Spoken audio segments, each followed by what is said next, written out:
Next up, I hope you had a decent lunch because we're going to be talking about food tech.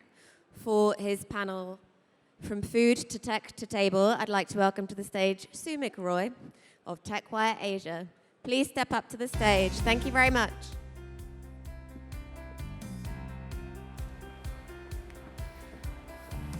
Hello. We've got a really interesting panel lined up for you today.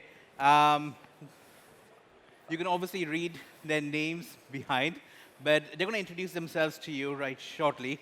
But before we dive into this, right, talking about from food to farm, talking about food to table, farm to tech to table, right? Talking about farm to tech to table, there's a lot of debate and discussion in the market right now. Everyone's, it's a very, very new and niche market. Everyone's talking about what's going on. Everyone's, wondering what's really happening. And there's a lot of, scope for development. It is one of the most interesting spaces for any kind of emerging economy. So in Singapore, we have three really amazing guests, Lior, Reshmi, and Matt. And they're going to talk to you about things that you should go home and think about today in the food tech space, right? So we're going to dive right into it.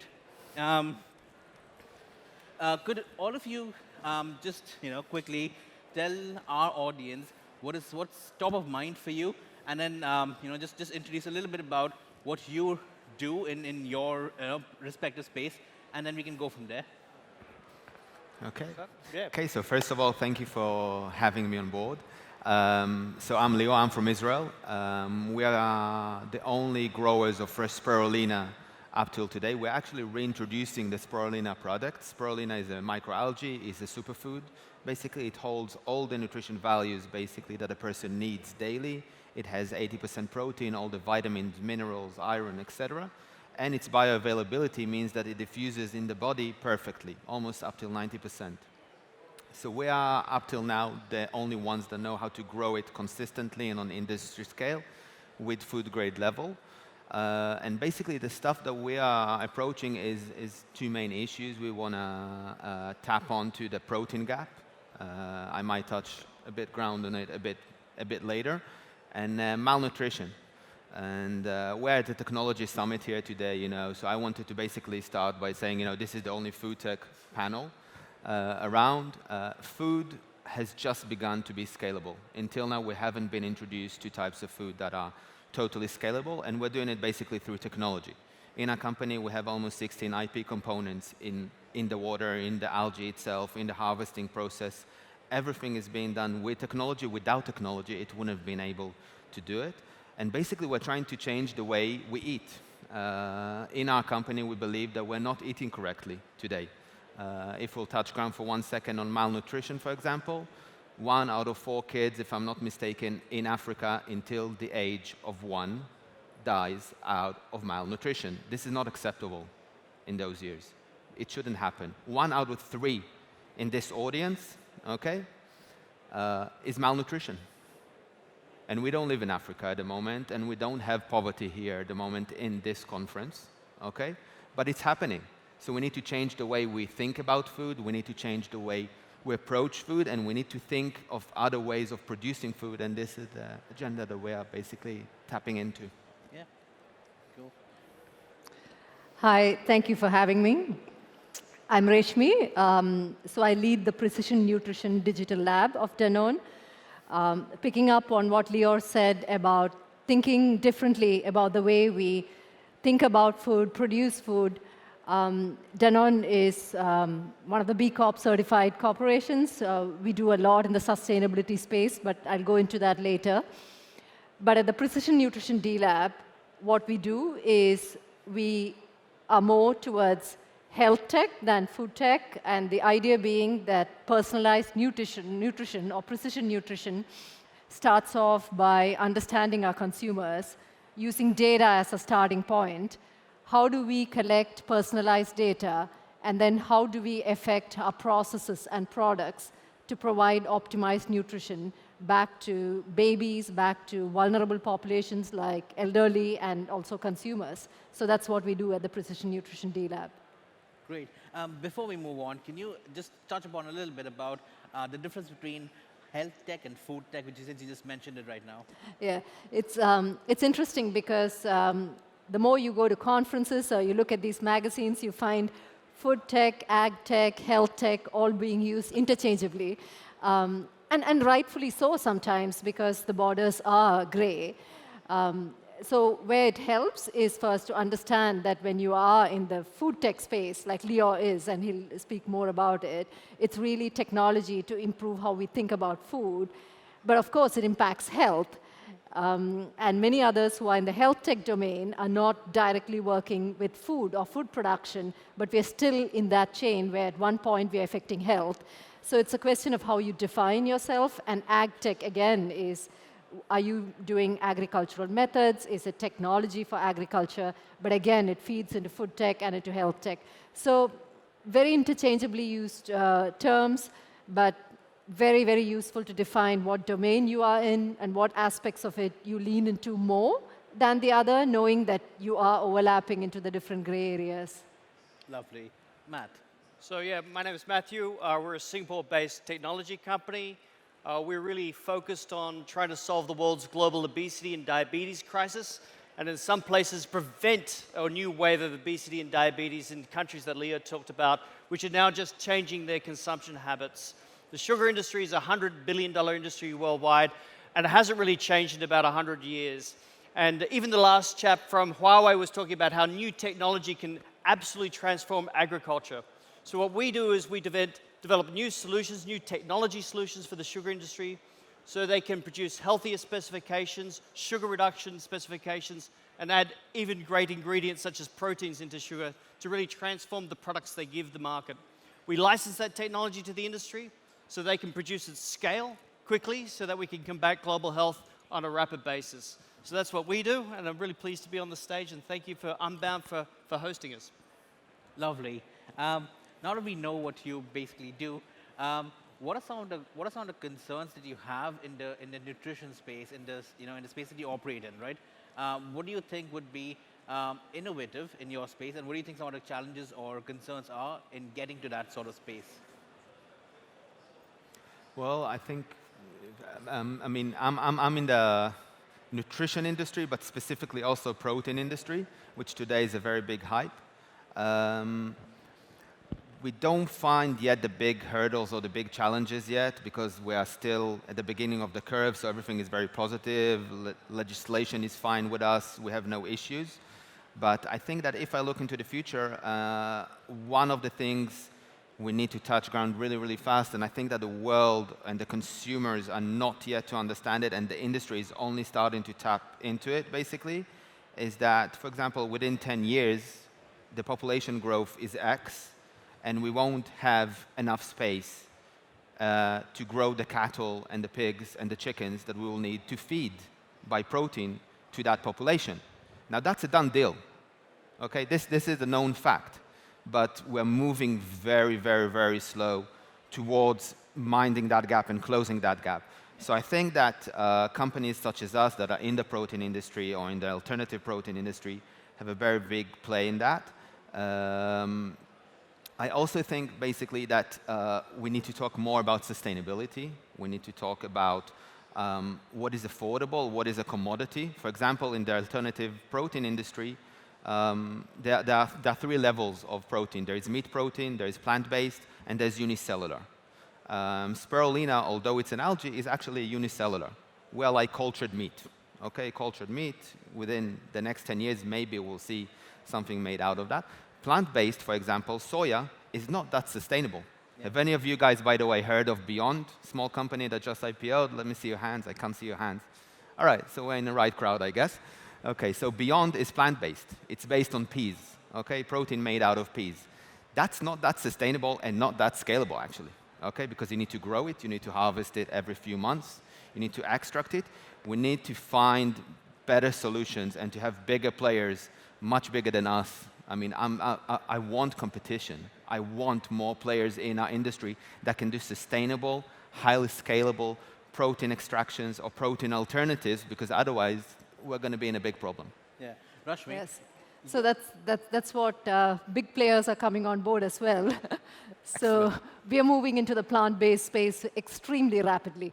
I mean, our dairy and everything else that we are doing, we are moving more and more into plant-based. We are looking at alternate proteins, and we are trying to see how can we make this, just enter the space sustainably. Excellent. Since this is an innovation startup conference, I think one of the things that I think is interesting is in health and nutrition and food is a big difference to startups in that sector versus perhaps some other sectors which are more IT-based. And in IT-based, you can get this notion of failing fast. Be iterative, put out a beta, it doesn't work, keep going. In food, nutrition, and health, you can't do that. I can't put out a solution and see if it's healthier, or if it's not, don't worry, I'll put out another one later on. We're dealing with people's lives, we're dealing with health, we're dealing with regulations. And so your solutions have to be right early on before you take them to market. Secondly, with customers, they can take these ingredients and take them forward through to their customers. So they have to put trust in what you do.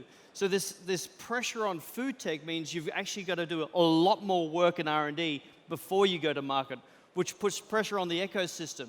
Because the ecosystem of startup is actually fail fast and travel light. But in reality, food tech is very different and operates in a different way. And with some of the customers we're dealing with, they might buy up to a million tons of sugar a year. So if you go to them and say, look, we'd like to have 10% of your volume, you need 100,000 tons. So 100,000 tons is probably about 10 million bags of sugar. So how do you move quickly to get to that scale? So you then have to think, I've got the solution, I've got the technology, but then how do I scale quickly? Because unless a company can switch on at that level, then it's not interesting to them, and you can't impact revenue models that way. So I think food tech operates very differently to the rest of the technology solution, which is why it's such an emerging issue here in Singapore. And it's why I'm pleased that so many other companies are starting to put focus on it here, because we need to build that partnerships between big companies like Danone, regulators, industry professionals, and the existing ecosystem, which is delivering food safety and food quality. Without that, we can't make these changes that everybody wants to make. Yeah. Reshmi, given that you're at Danone and you're heading precision nutrition, which is also helping the company transform digitally, right? Given the role that you have, how do you see a company like Danone basically helping the food tech industry, or rather helping, like you said, basically scale the industry? Few aspects, right? So first, I'll pick up on what Matt mentioned about partnerships. At the Precision Nutrition D Lab, we're very actively building open innovation ecosystem, partnering with small companies. And some of you here might have been at the hackathon we organized to reach out to the startup ecosystem. And Danone also has a rich history of co-innovating. We co-innovate with smaller companies, we co-innovate with suppliers, so that's something else. So that's one level, right? So how do you co-innovate so that you have a larger piece of players playing together to innovate in this space? The other aspect also is how do you then internally recognize or tap into what's happening in the ecosystem and scale it up? How do you scale up different aspects of it? So this could be, again, working in partnerships. This could be, again, driving new initiatives, which then allow you to tackle some of these problems we talked about, recognizing that food tech is a space where you need a lot of heavy lifting at the first stage. You need to work with regulators, you need to work with legislations, and very often you need to even do clinical trials before you can go in with a new product into the market. So a big company like Danone, who is very active in that space, that's where we can step in. And when I talk about Danone, I mean, I love the company, so I might sound like I'm preaching a little bit, but we are B Corp certified. And one of the things that we say, and truly so, is our logo is One Planet, One Health. And we believe that the health of the people goes hand in hand with the health of the planet. So we believe that whatever we are bringing to the table has to be built by sustainable efforts. So we are changing our business goals for 2030. We are in line with the UN Sustainable Goals. 86% of our plastics by 2017 are recyclable, recompostable, or renewable, and we're going to go fully recyclable by 2025. And that's admirable, right? And what we're also doing is packaging. We're going circular with packaging. So also recognizing that when we talk about food tech, what we also have to think about is, like you mentioned, the processes. What damage are we doing to the ecosystem and the environment? Is it sustainable? How do you then make this a whole process that is sustainable? So there are different levels on which large companies can play in this space. Fantastic. Lior, Matt and Reshmi have both talked about legislations, right? They've talked about the role of regulator. Can you expand on that, on whether you see regulators across the world, not just in Singapore, but across the world, helping or lending a helping hand or creating the ecosystem that you need to scale? Also, what do you think can be done better in Singapore and across Southeast Asia or the world? Well, I think one of the biggest challenges, that us as a small startup company that has to stand by regulation, semi-medical regulation, FDA approved as food, but it's still FDA approved as food, we are pioneering something that no one has done before. So on the technology side, we've actually built stuff that hasn't been built. We can't look left and right and see those guys are doing this, so let's do this. We've built everything from scratch all along the process. And when you're pioneering something in that sort of way, it's very difficult, I think, to talk to the authorities and to the governments and to the legislators and to explain to them that this is what you're doing, because you're always falling. For example, in Israel, we fall on 3 different territories of 3 different government offices, okay? And they don't know how to approach you, because you're not medical food, you're not medicine, you are food, but you are good for iron deficiency, cholesterol, sugar, so maybe you are medical. So what type of FDA approval would you need, by the way? As food, as medical food, which is like semi? They don't know how to approach you, and usually it takes a lot of patience, I guess, from both sides, because we need to educate and teach on what it means, algae as food, and yes, it has a lot of health benefits that actually can swap a lot of the medicine cabinets that maybe we have from one side, but it's still food you'll find at the regular supermarket. Okay, so I think that it takes a lot of patience from both sides when you're pioneering a space like that, because all sides need to learn how to talk, how to better understand, and how to build new legislations, basically, that will kind of like fit into place. I think that very key players and very important players are players like Danone in that area, or other big food and bev companies that can help us, small companies that have practically no clue on how to talk to the FDA generally. I mean, we can approach, we can go, but it's very, very difficult for us as a small company with 16 people that need to run forward with technology to sort of like do that legislative talk. So it's great to have partners that are also taking the grounds and also trying to move in an area which is totally vague at the moment, I think. Yeah. I wish I could tell you that we do it better. We don't. So, I mean, it's the same challenges, right? We innovate, and as we innovate in the precision nutrition space, we are talking about collecting data from devices, from babies, infant nutrition, and we have very traditional functions like clinical trials. So you go to your ethics committee and you say, look, we are going to try this with data, and then they don't know what to do because they've not done it before. We've got the entire engine. We've got the clinical trial, we've got the ethics board, we've got the procedures in place, but we struggle exactly like startups when we try to innovate. Because if you haven't done something before and you're trying to work at the intersection where we mentioned earlier, whether it's food or health, as long as we're touching people's lives and as long as we are bringing in technology of any sort and that's innovative, this is always a challenge. And this is something, again, I don't think any of us have the answers. We have to crack this together. Yeah, I think I've had some interesting experiences just on working within the ecosystem. I was in one Southeast Asia country talking to about our solutions and probing the Ministry of Health, which will remain nameless, about how they would see kind of some of our solutions. And they kind of quietly said to me the last time they had a major overhaul of their regulations was 1983. And so they weren't planning to do it again soon. Yeah. So if you can imagine in a technology sense, if we're still working on the platforms of 1983, that was pre-faxes. So health regulations move slowly, deliberately, as they should.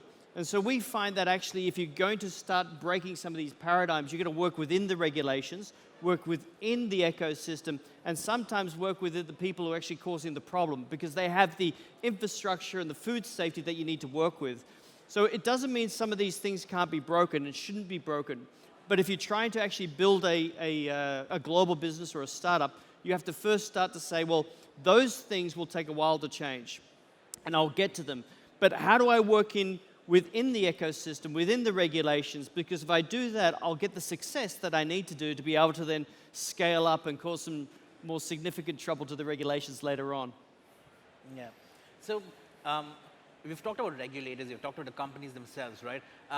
Flipping it around, how do you see customers reacting to the products that you come up with? Danone, of course, has a lot of success, but that comes with a lot of marketing. It comes with a lot of education. Yeah. So what do you think customers really feel about the products that you come up with, and do they understand the importance of these new age food products that you produce? You've always talked about the production of spirulina in a safe way, right? And that's obviously important. So do you think customers really understand all of that? Well, for us, we are the first production site and basically the first product of fresh spirulina.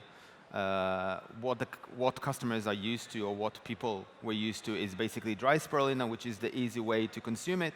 But in that way, you usually kill most of the nutrition values that are in it, like antioxidants, vitamins. All the good stuff are very delicate biological matters. So we managed to introduce a product which keeps it fresh, basically. But it's a challenge to introduce those sort of products from one side, especially if you want to get to the most common kind of like bigger and wider kind of range of consumers, okay? Because vegans, for example, are used to taking out a lot of money on their products. They want fresh products, etc. They're not a regular McDonald's kind of like buyer or purchaser or Burger King or something like that. So I think that the main challenge is taking all of the stuff that we're talking about, and whether it's plant-based, whether it's sugar substitutes and reduction, or whether it's the Danone portfolio, and going from making it a very technological solution over to a kind of like retail commodity area. I think that this is one of the main challenges. I would love to see spirulina all around as a commodity, not as a technology, or not as some sort of like startup kind of like production consumer good. No, it has to be a commodity. It has to change our diet. It has to be in our diet. It doesn't have to be our product. It can be any other of the food tech products. But we need to change the way we think, and I think that this is, again, one of the challenges, taking it from the food tech arena, from a kind of like proprietary kind of like modeling and proprietary kind of like product, and making it over to a commodity or a staple kind of product. Those are part of the challenges I think that today we're facing, because people who are into not eating meat, etc., they are the obvious candidates. But the rest of us, I mean, I eat meat. Okay, I love meat. I have no problem with that.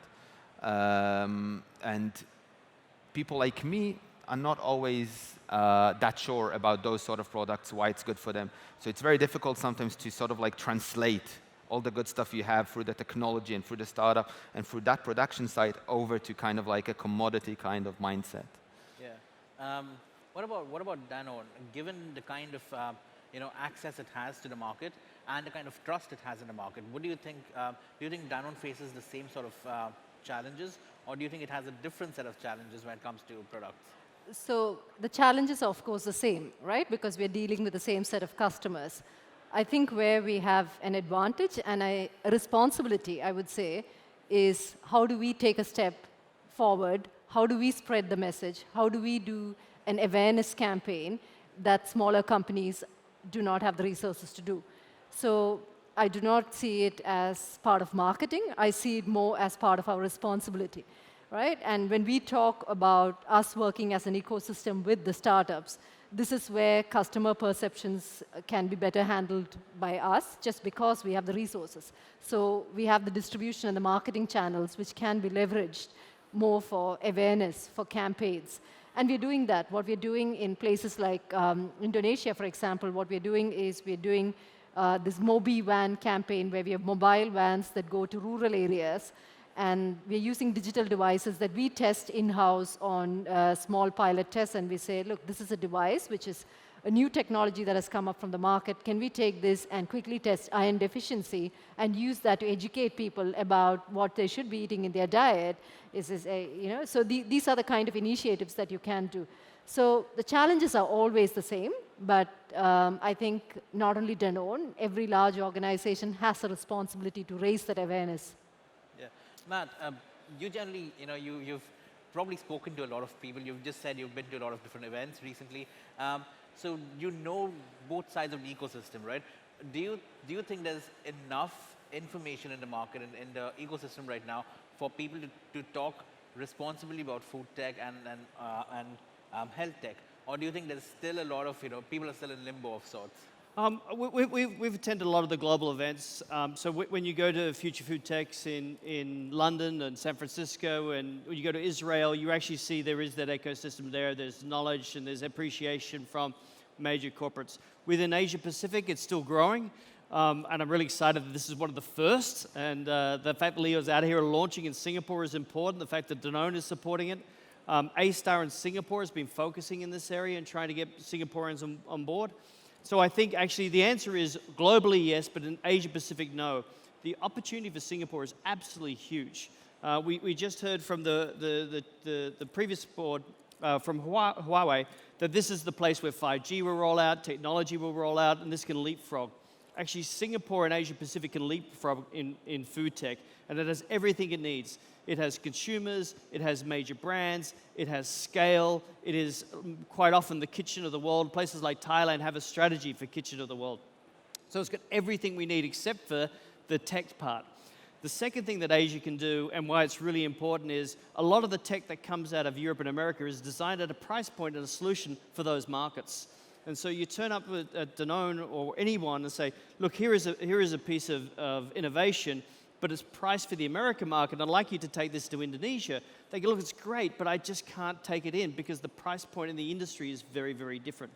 And so the tech that needs to emerge here from events like Unbound is actually solutions and innovations which are breakthrough, but at a price point and affordability and a taste profile and actually a distribution ecosystem for the Asia-Pacific market. And that's massive. So if any of you are thinking of getting into food tech, this is the right place because you may have missed some other things, but this is right at the start. And so it's not easy because you've got to build the ecosystem as you're flying it. But over the next 5-10 years, this space in Asia Pacific is going to be huge. Because if you go over to Europe, the Biopolis. Yes. And shout out to Danone. They've been very supportive to both Lior and I over the last 18 months. They're true to their word. They embrace early stage companies. But if you go to Biopolis, every major brand has a center of excellence there. The Singapore government has supported them extensively. They are crying out for solutions which are right for this region. And there's not enough, I think.